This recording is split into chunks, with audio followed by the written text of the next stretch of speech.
नमस्कार, मैं हूं मुरली मनोहर। आप देख रहे हैं नेशनल कवरेज। तो नेशनल कवरेज का लोकप्रिय कार्यक्रम अयोध्या की बात में आपका स्वागत है।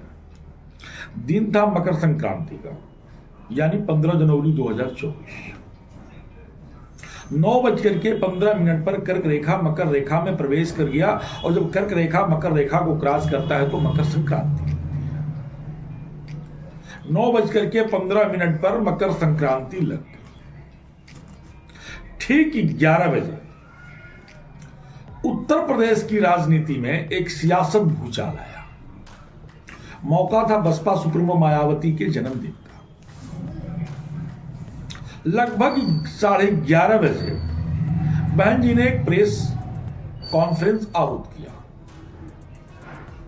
सबसे पहले धन्यवाद दिया और कहा कि अयोध्या में 22 जनवरी को होने वाले राम जन्मभूमि तीर्थ क्षेत्र में जाने के लिए निमंत्रण हमको मिल गया है,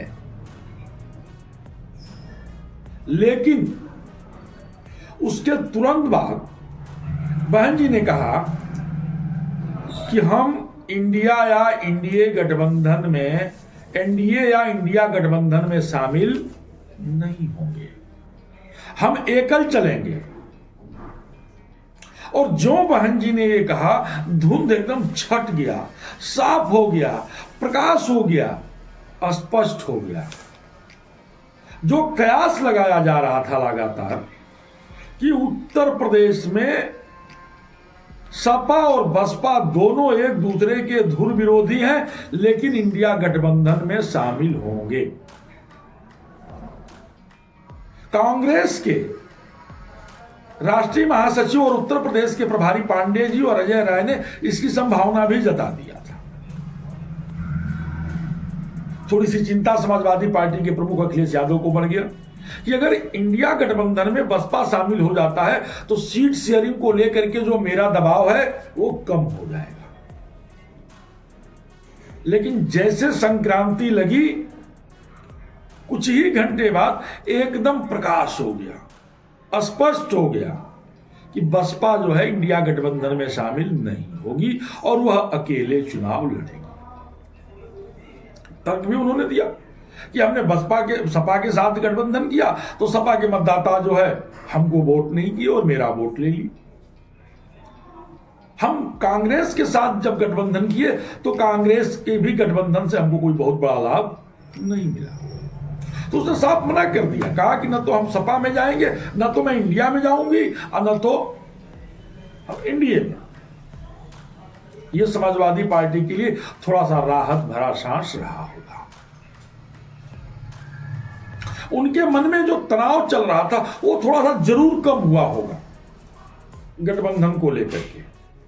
लेकिन एक बात बहुत स्पष्ट मैं बता दूं कि बसपा के काम करने का जो कल्चर है वह एकदम अलग है। अजय राय को लगा होगा, कांग्रेस के दूसरे बड़े नेता को लगा होगा कि बहन जी हमको बुलाएंगी, हम उनके साथ बैठक करेंगे और गठबंधन में शामिल होने की बात कर लेंगे। लेकिन वहां एकदम कल्चर अलग है। अगर इसकी जानकारी लेनी है तो समाजवादी पार्टी के लोग आपके सहयोगी दल हैं, उनसे ले लीजिए, वो आपको बताएंगे। बहन जी से मिलने के लिए आपको गाड़ी बहुत दूर खड़ी करनी पड़ेगी, आपको पैदल जाना पड़ेगा। जूता भी बाहर निकाल करके अंदर जाया जाता है बहन जी से मिलने के लिए। कोई जूता पहन करके अंदर बहन जी से मिलने के लिए नहीं जा सकता। बसपा के साथ गठबंधन इतना आसान नहीं है। वो अलग का विषय है कि गठबंधन में शामिल नहीं होने के बाद किसको लाभ होगा।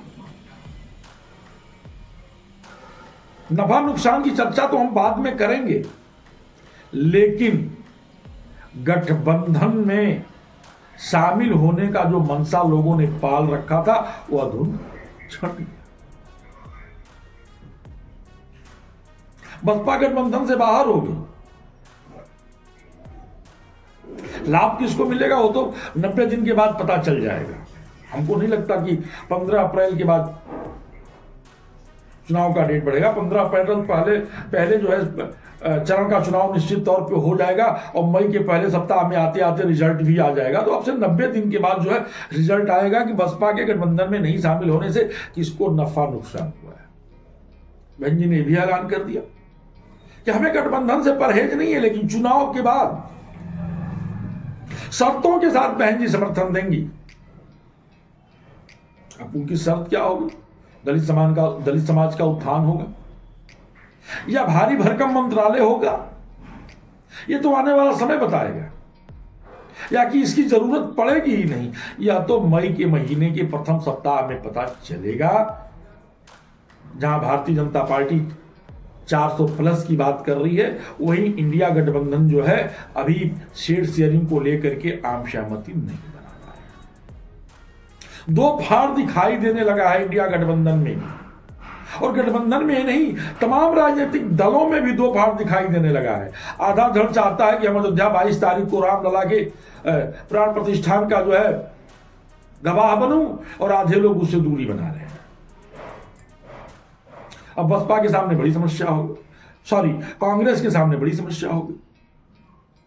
कांग्रेस ने यह पूरा उम्मीद पाल रखा था कि बसपा मेरे गठबंधन में शामिल होगा, लेकिन बसपा ने अपना पत्ता एकदम खोल दिया।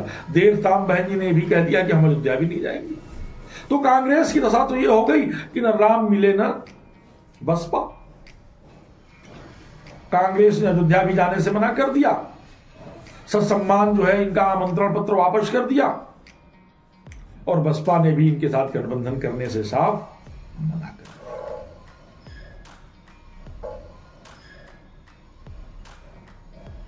अब कांग्रेस इस उलझन में है, ये सोच नहीं पा रही है कि हमें करना क्या चाहिए। फिलहाल अयोध्या की बात में